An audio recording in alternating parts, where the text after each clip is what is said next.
For those people who don't know me, Devin the Dream Haney. After a hard workout, I always make sure I take my pro-glycogen. Great for recovery.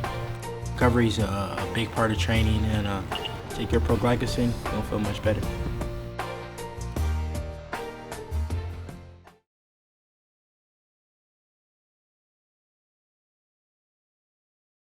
Mr. Devin Haney. Good night, Lee. Good night, everybody. Good night. Thank you, Boo. Devin. Yes. Champ is here. Champ is here. Champ is here. We love you, We love you, Devin. Hello, everybody. Okay, guys, the main man is here, WBC interim world champion. I will. I'm going to come over here because I feel a bit sad over there.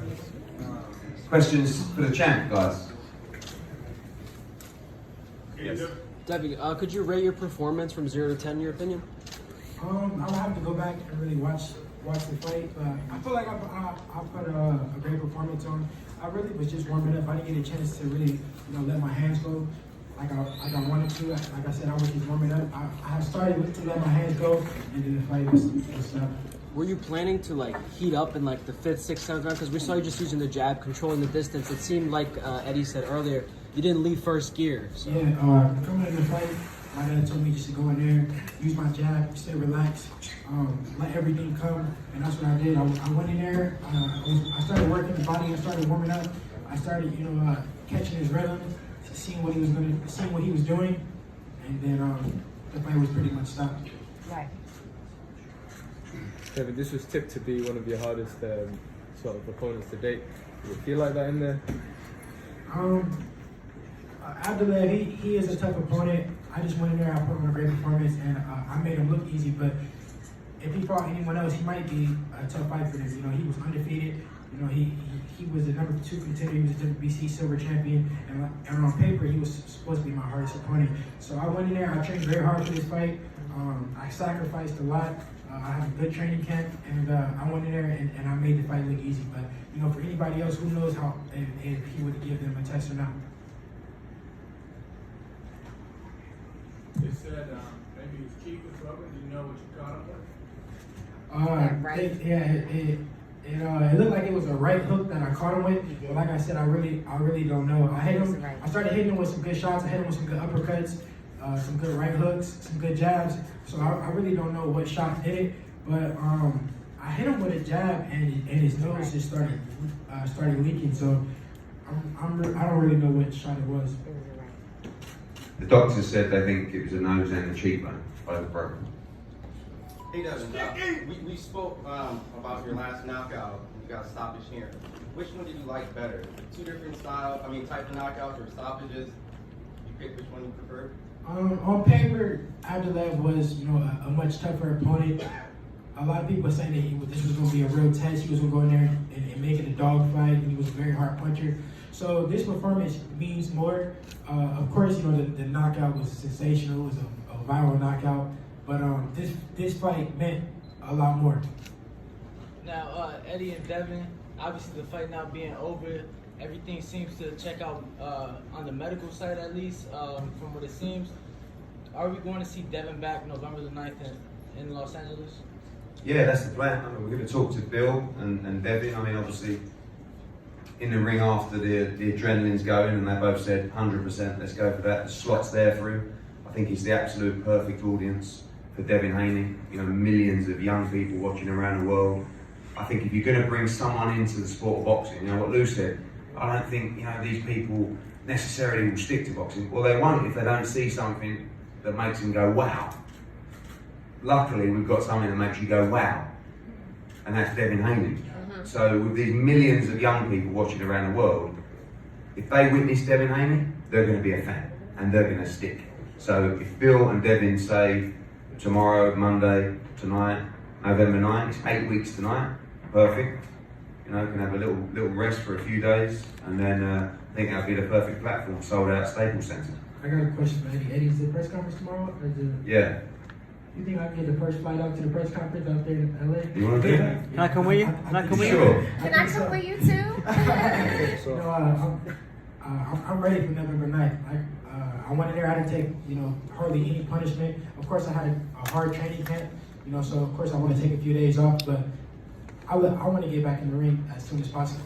Now, I know you haven't been on your phone, you've been taking care of other things, but Logan Paul actually mentioned Eddie Hearn and requested for you to be on that undercard. He said, Eddie, could we make this happen? So, Well, he's a big fan. He was watching tonight, and there's been a lot of chat from, like I said, from the internet saying, it's an insult a fighter going on the undercard of fight. It's 20,000 people at Staples Center. It's millions of people watching around the world. That's called a global platform to showcase your talent. Devin, speaking of a global platform to showcase your talent, is there any style of opponent or a specific opponent that you'd want to showcase what you're made out of on the undercard of Logan Paul? That's really up to my team. I'm willing to fight whoever, and I've been saying this for a long time. Whoever they put in front of me, I'll beat. I'm able to adjust to anybody. I feel like I'm one of the best fighters in the world, and I'm willing to showcase my skills against whoever they put in front of me. You've just headlined at the Hulu Theatre. Do you have to sort of bite your pride to be on the undercard of that, or is it not a partnership? Say it again? Do you have to sort of bite your pride to be on the undercard of KSI? No, they have a big following, and like you said, I just headline here. I'm going on their card, and I'm happy to be on the card. Like I said, it's good for boxing, and it's going to bring a lot more fans, to Devin, Haney, and to boxing period. Congratulations on a great win tonight. Your poise in the ring is unbelievable. It shows that it's showing that you're a lot older than only 20. But talk about your dad and what he means to you in your professional career. What he brings to the table in boxing. My dad means so much. He means everything to my career. My dad was the first person, who brought me to the gym. He taught me how to throw my first jab before I was even boxing. He taught me how to put my hands up, and just protect myself. So my dad means a lot. Without my dad, I wouldn't be here. My dad, he came up, really with the game plan to go in there in the ring tonight, and I just went in there and executed it. Like I said, without my dad, I wouldn't be where I'm at. I'm thankful for him, and I appreciate him. He doesn't get a lot of attention because people they try to say this trainer, but really my dad is behind the science behind Devin Haney. I've got a question for Bill then.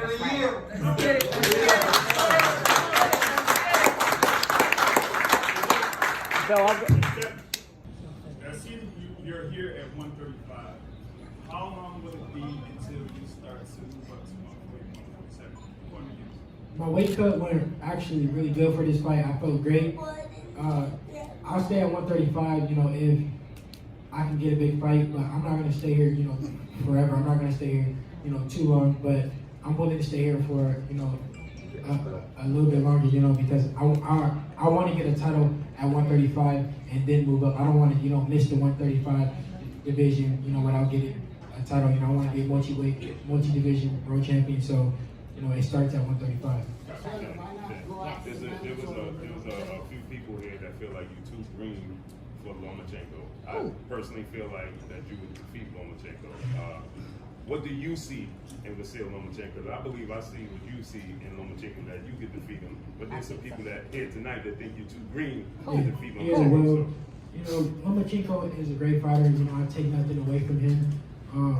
And that's exactly why I want to fight him, because he's a great fighter. And no disrespect to any of his other opponents, but it was obviously too green for him too. So if I'm too green, let me just go on the list with all the other green fighters that he fought.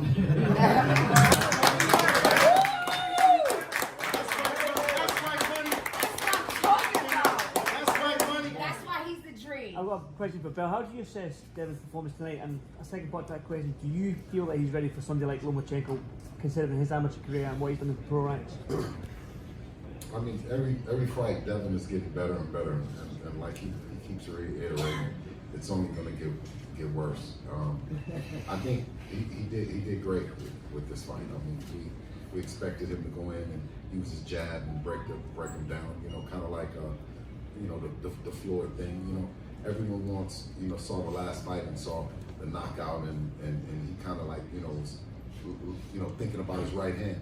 But all through camp, you know, I stressed that his jab, he has the best jab in the business, and he went out and he broke him down with his jab, and he set up the right hand.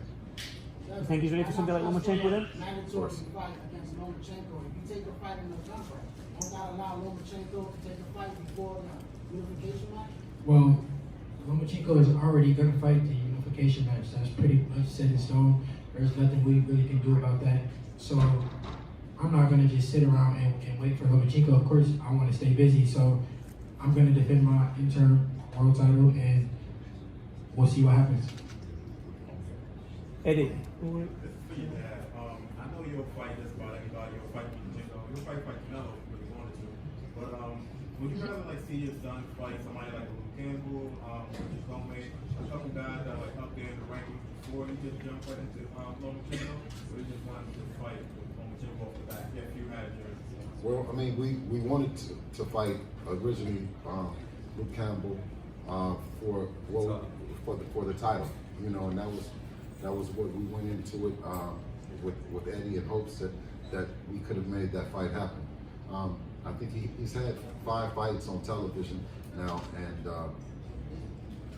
I think they've been flawless performances. As far as Lomachenko, I don't see anyone on Lomachenko's list that Devin couldn't handle as well. I don't see it as being a problem. So I mean, of course, we want Lomachenko.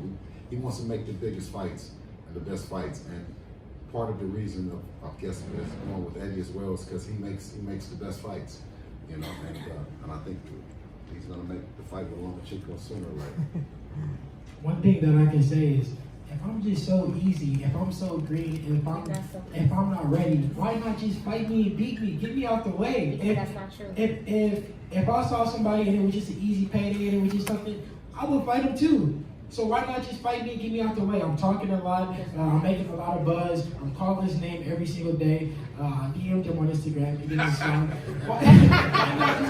Because you're not easy and you're not green, baby. No, that's great. You're not easy, you're not green, baby.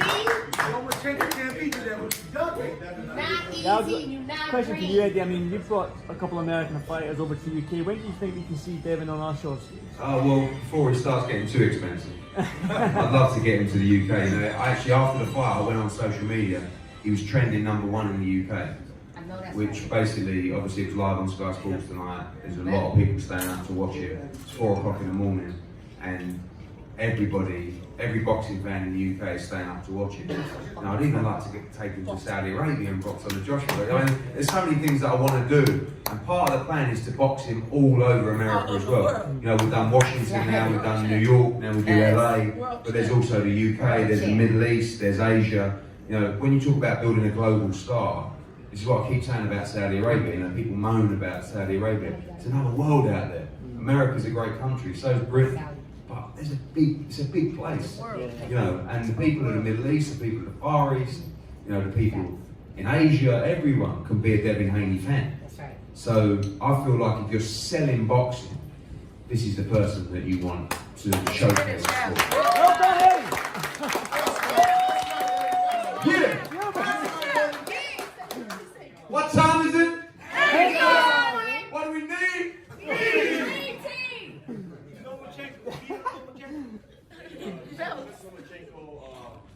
I name out there, like, you know, his name is Mike Garcia. I heard, Eddie Hearn, possibly, Mike joining the zone. Why not Mike Garcia? Loma doesn't want to face him. 135 for it. I don't think you see Garcia at 35 again, but 40 maybe. I mean, all these fights. That's true, Eddie, but I'm actually Haney.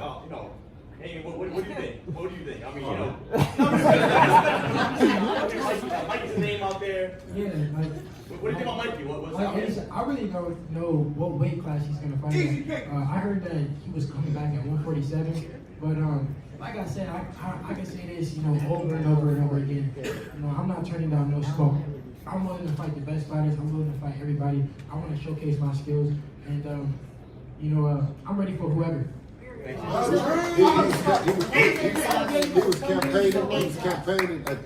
campaigning while Mikey Garcia was champ. We were campaigning in the WBC. He was one of the guys that was on the list as well. So, you know, Mikey. But like even at 140, the matchups are just like Devin against Jose Ramirez. They're all there. They're all Great there. You got fight. Tank. You got Jose against the winner of Progress against Taylor. Devin against the winner of Progress against Taylor. Great fight. Javonte Davis. I mean, they've got history. They won that fight back. You know, the future. I mean, again, 20. Like all this ahead of him. I said to him tonight, the world is your oyster. It really is. Yes. Have you Bringing a lot of noise. Are you gonna fight Tank down the road? Is that a fight that you would like to have if you don't get Lomachenko? Yes. Of course, that's a big fight for me. You know, I would love that fight. I can, like I said, I can keep saying this over and over and over again. All the smoke.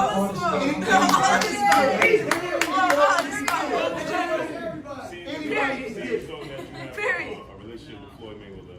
Tank is a Floyd Mayweather fighter. Have you guys ever had a conversation about you fighting Tank, and what does he say to you about that? No, we never had a conversation about that. Floyd's a smart guy, you know that, right? Hey, Devin, let's talk about also you being a promoter as well. I mean, you're a boxer, but also the DHP right behind you. You have some promotion going on. What's that experience like having out in the zone and being a fighter/promoter? You know, it's great. My fighter, Darren Cunningham, he fought on the card.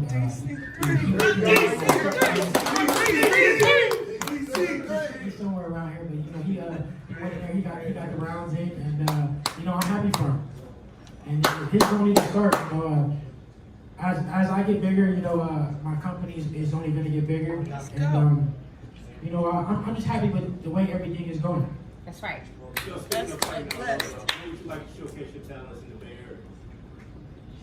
The Bear. Oh, of course. I would love to go back home and fight. You know, that would be crazy. Yeah, that'd be lit. You know, that's a dream come true. We were looking to fight there. You know, for this fight.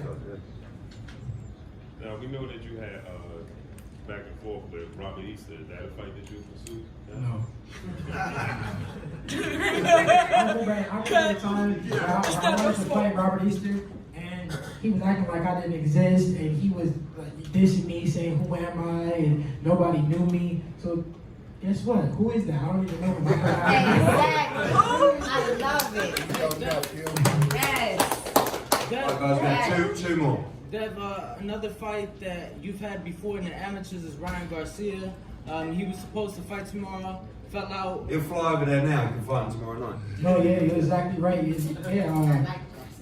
Phone Golden Boy. Yeah, I don't know. We got the opponent. Let's go. I'm ready. Show me the money. But is that a fight that realistically you would want? Because I mean, you'd have to think the way you're looking that they'd be ducking that fight, right? I mean, you guys have fought already in the amateurs. Is that a fight that you're gonna be looking for? I don't know if they're ducking the fight or not. I seen Oscar did an interview. I want to say yesterday or the day before, saying how he was gonna watch my fight, and that was a fight that they wanted to make happen. So yeah, of course. You know, I think that can be a big fight one day, and. We can make it happen. You know, a lot of people are interested in that fight, and one day that fight will happen. I would love that. As long as he keeps winning. Yes, I would love that. No shade though, no shade. No, but he's not. But I would love that. Alright, guys, wouldn't be the same without your support. Thank you so much. We for love coming. you. We love you. Thank you very much.